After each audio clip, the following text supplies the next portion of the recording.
And welcome back everybody to Sparkling Tuna Cup number 10. Welcome everyone to our weekly tournament of StarCraft. I'm of course your host Light VIP, and with me today is the lovely, the beautiful, the plushies themselves. Hello.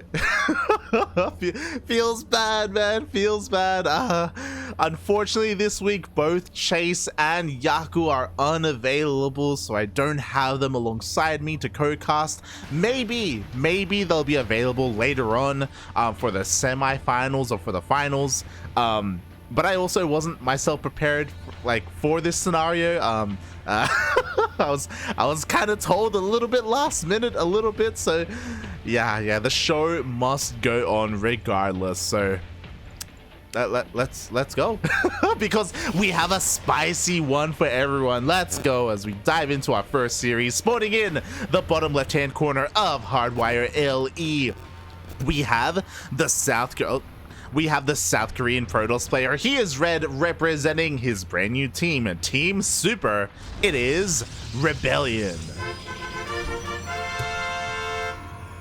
And spawning in the top right hand corner of Hardwire LE, we have the Vietnamese Zerg player. Shaking my head. He's always changing his name, representing the Juggernauts. It is MeomaikA. Who's MeomaikA? Who is he? Question mark, mate. We know who he is. He's of course the champion of Grand Platypus Open. Last year he won so many GPOs, and this is kind of the spiritual successor of GPO. I know there are some people who are tuning in for the first time today who are like, what the hell is with this tuna? Why is it jumping in the air? Why does it have a headset? And why is it sparkling? Well, I'll answer that. Oh god. So Grand Platypus Open was our weekly tournament for Oceania and Southeast Asia, and we ran it for many years, 2019, 2020, and 2021. But starting this year in 2022, we did retire it. It's on hiatus indefinitely. It may come back one day, don't get me wrong. But we did decide to, host a different tournament that is open to all regions. That's why we have players from Korea. That's why we have players from Europe, like Mixu in the bracket. That's why we have players from North America, like Trigger, on the bracket as well. I'm spoiling it a little bit, but we have a lot of good names.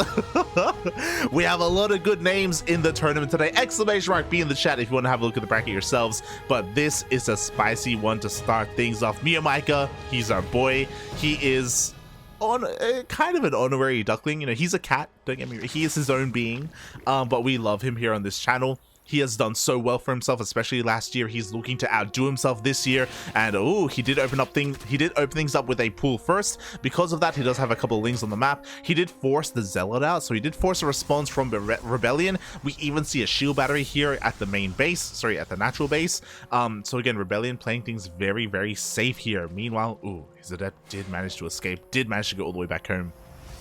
And MeomaikA does this almost every single ZvP. He opens up with a pool first just to be safe, to make sure there's no cannon rush. If there is any kind of shenanigans, he can respond to it. And he also forces the Protoss player to be a little bit uncomfortable.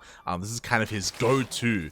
And I'm excited because over the weekend, fun fact, we casted MeomaikA versus Classic, another Southeast Asia versus Korea, and it went all the way to the ace match. That's how insane MeomaikA is. And if MeomaikA can take Classic to an ace match, ReBellioN, mate, he can take a series. Let's go. Speaking a little bit about ReBellioN, we did see a Twilight Council opening here from our Protoss player, not a Stargate, and we can see that MeomaikA, he did scout the opener, but it could be Glaive Adepts. He hasn't really confirmed the gases at the natural. Could be Charge, could be Glaives, could be Blink Stalkers, could be a DT opener as well if there was a Robo. We can see that it is going to be charged into DTs. Oh my god. Okay, I kind of like this. Why do I like this? Well, to begin with, he never pulled out of gas, which is what was odd to me. Like a 2-base charge all in, typically you pull out of gas because, hey, Zealots don't need gas to be produced. You just need mass minerals. But we can see Because of this, if the gases were scouted, it looks like Glaive Adepts, and MeomaikA should be preparing for Glaive Adepts if he had scouted it. We can see there is going to be a bit of a DT follow-up, maybe even Archon, so Charged Archon is going to be coming across the map, and that could be a little bit unexpected. MeomaikA doesn't really have eyes on the third base at the moment. He can move out of the map to confirm that it is going to be a 2-base all-in, and he is preparing at home. We have a Roach Warren already done, Roaches are on the way, Lair was thrown down as well, and MeomaikA is even getting detection. So he may not be getting spores in each base. He does have a spore at the third, by the way, but he is being safe regardless as he moves out across the map. Ooh, just barely misses the War Prism. He will hit the front door, but he should notice, hold on, there's nothing here. There's no third base. He just confirmed, where is your army? Your army, it's across the map. Oh boy, here we go. Meanwhile, MeomaikA with his MeomaikA special, he does not spread creep. He does not spread creep tumors, but he does spread it via these overlords. Meanwhile, the Zealots are going to rock up. They reveal that they have charge. Roaches are here to respond. We even have detection, but the War Prism goes into the main base, and we have the DTs. Oh god, there's no detection. Puppy. Ah! DTs are going to down in the main base, but again, the Overseer is going to respond. The army will respond as well. This hatchery should not go down. And there we have it. 6 drone kills. Honestly, pretty significant. Not the biggest, but not the worst either. Like, this is an okay amount of damage that the DTs have dealt, but I'm sure that ReBellioN wanted to get a hatchery, right? Hatchery at the third is pretty low. Hatchery in the main, pretty low as well. So close, but no cigar. ReBellioN backs off. He's forced to transition. He's morphing in some Archons. He's got Immortals on the way. And Immortals are going to help against Roaches, but right now he is pretty far behind. Again, his opener had to deal more damage than it did, and as a result, MeomaikA, he may not be up in workers, but he is far ahead in army supply.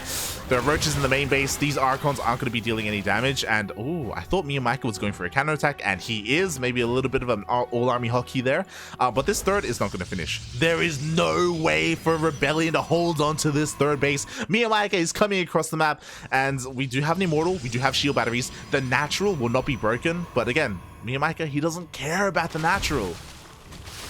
ReBellioN, please.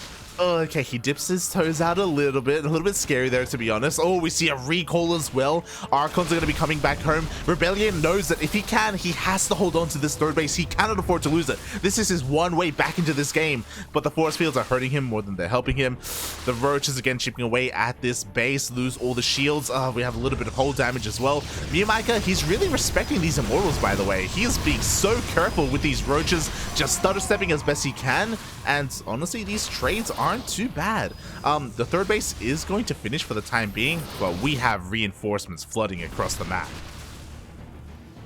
Again, MeomaikA so careful with his army, preserving so many Roaches, and now we have a full surround, essentially. Let's go. The sentries are out of energy. They just used their force fields. Oh, no. Oh, my God. Who needs... Okay, we do have Roach speed, but who needs Ravagers when you have mass Roach? We have detection as well. Defensive DTs do nothing.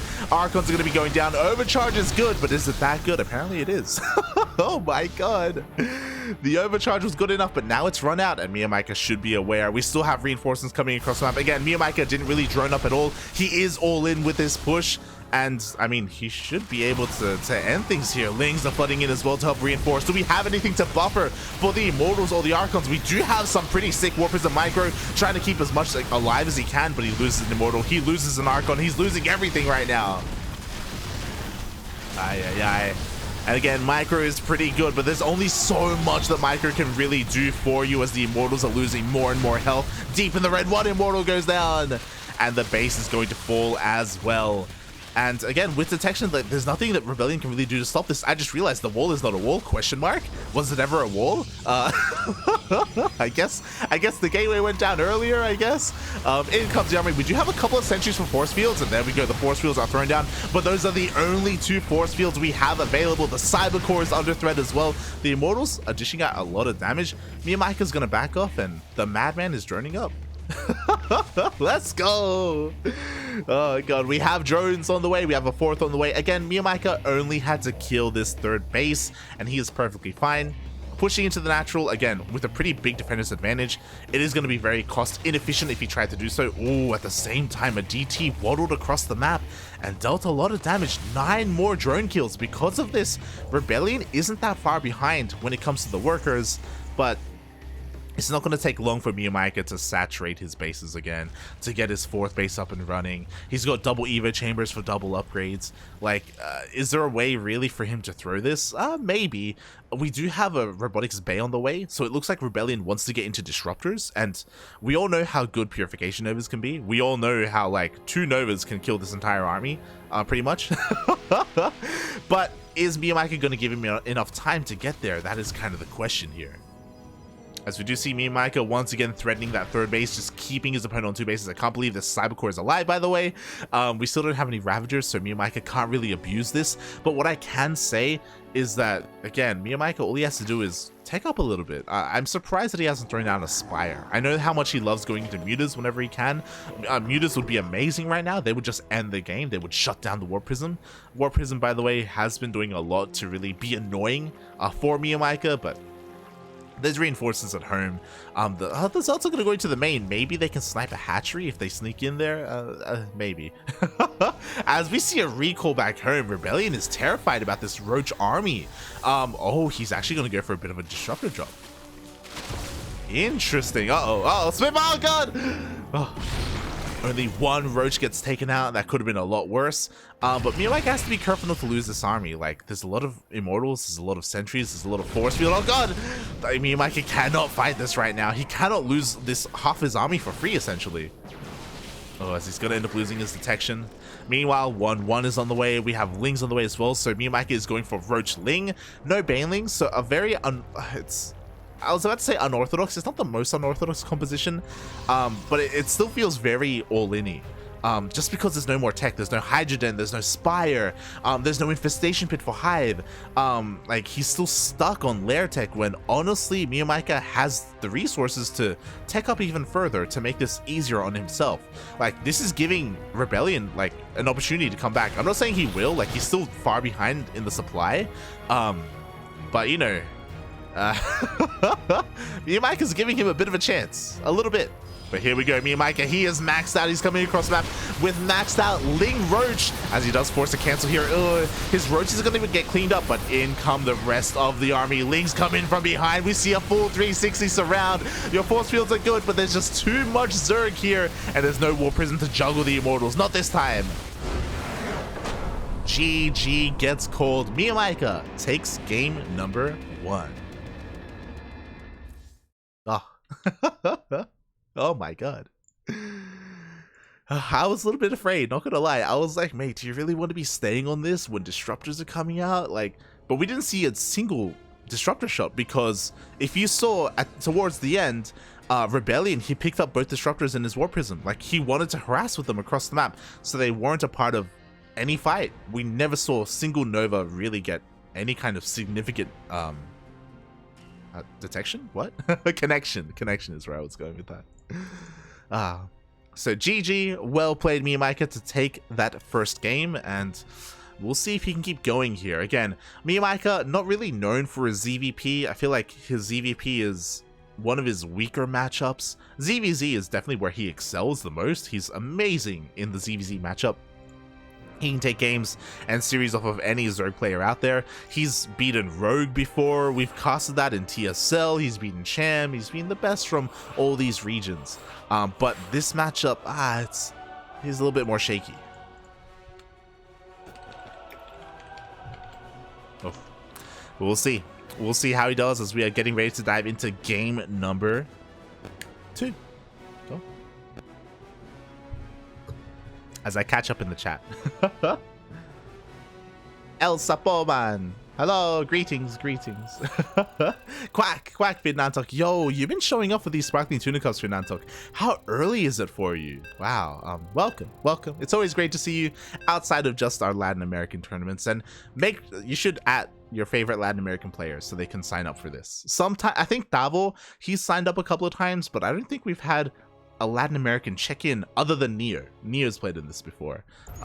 It is at a pretty bad time for the land of the Americas, but that's not stopping Trigger. Trigger, it's his second time signing up for Sparkling Tuna Cup. Oh. Alright, here we go. We are diving into game number 2 and spawning in the bottom right-hand corner of Curious Minds LE. We have our South Korean Protoss player representing his brand new team, Team Super. It is ReBellioN. And spawning in the top left-hand corner of Curious Minds LE, we have the Vietnamese Zerg player himself representing the Juggernauts. This time, not necessarily going for a fast pull.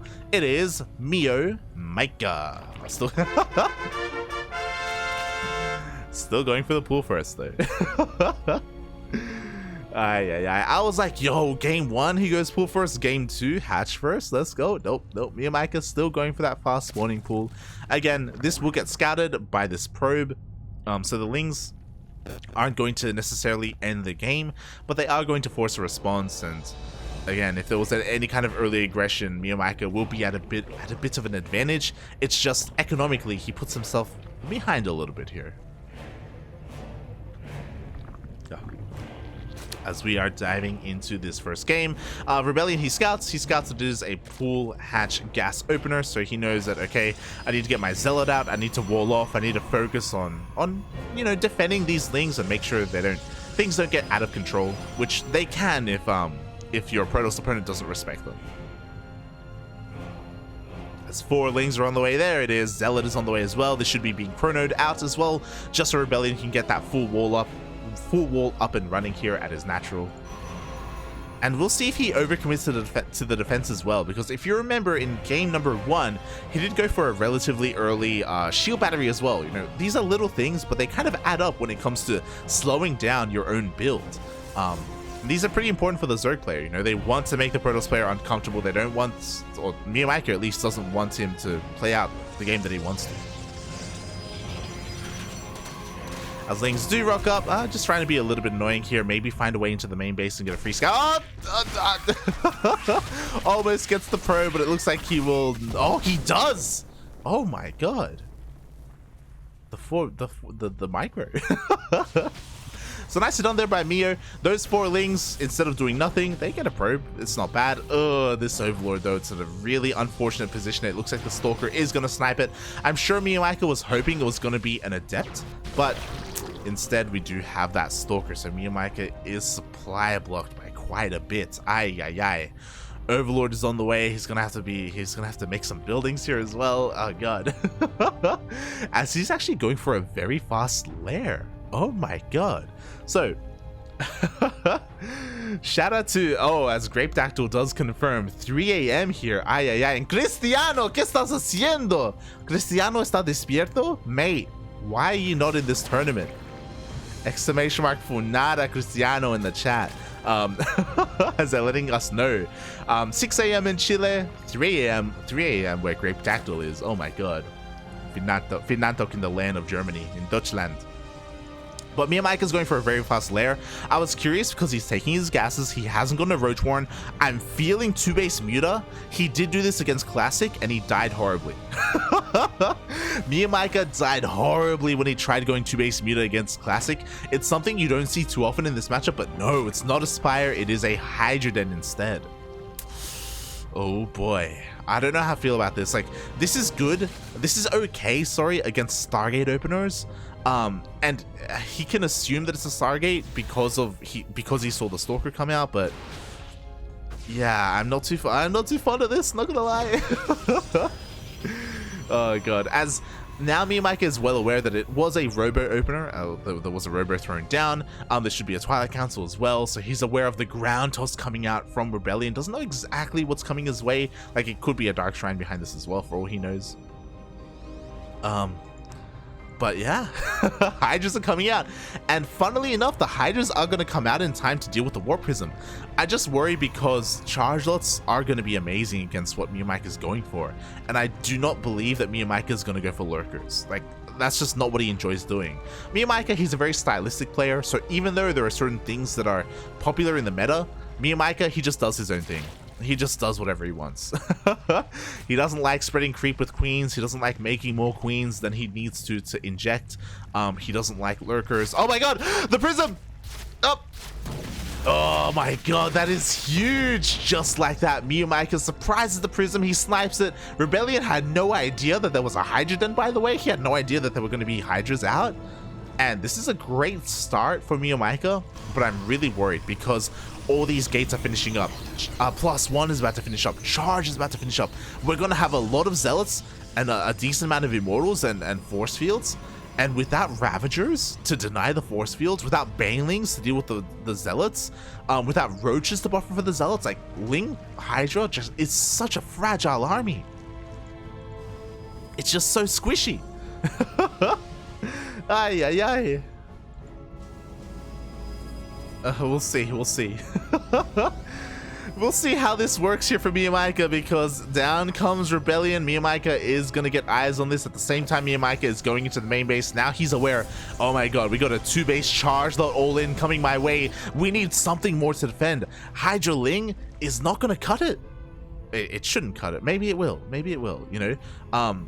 I think what's important is that this is going to be slowed down because of the lack of War Prism, so there's no way to reinforce across the map right now. What we see is what we get for ReBellioN, at least until the War Prism comes out.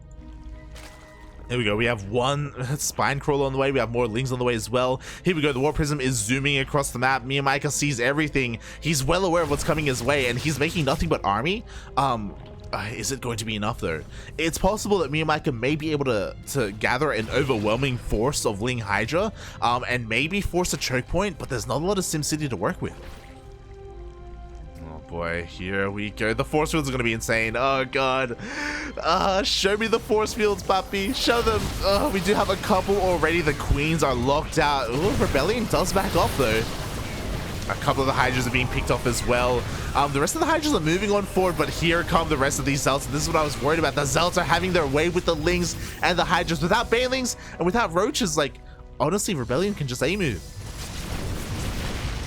No, but he doesn't go for it. He backs off. He's not feeling too confident, but he should be. He's giving MeomaikA a lot of time to make reinforcements and to have more Lings come in. He repositions his spine. The longer this goes on, the better a chance MeomaikA has at actually defending. Again, ReBellioN is he's just too scared. He's too scared to push in. So like we have more Lings coming out. We have more Hydras coming out. +1 Rangers on the way as well. All the Lings do get cleaned up though. Is this gonna really work out? In comes some reinforcements from the flank. Immortals are still having a great time against all these Hydras. Immortals aren't the best against Hydras, to be fair. As both armies do dance with each other.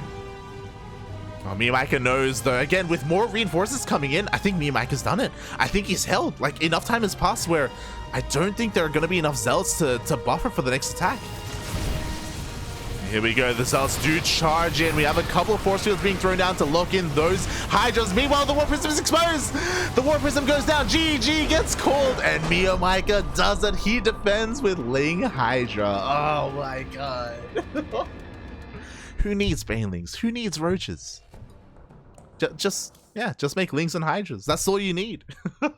GG.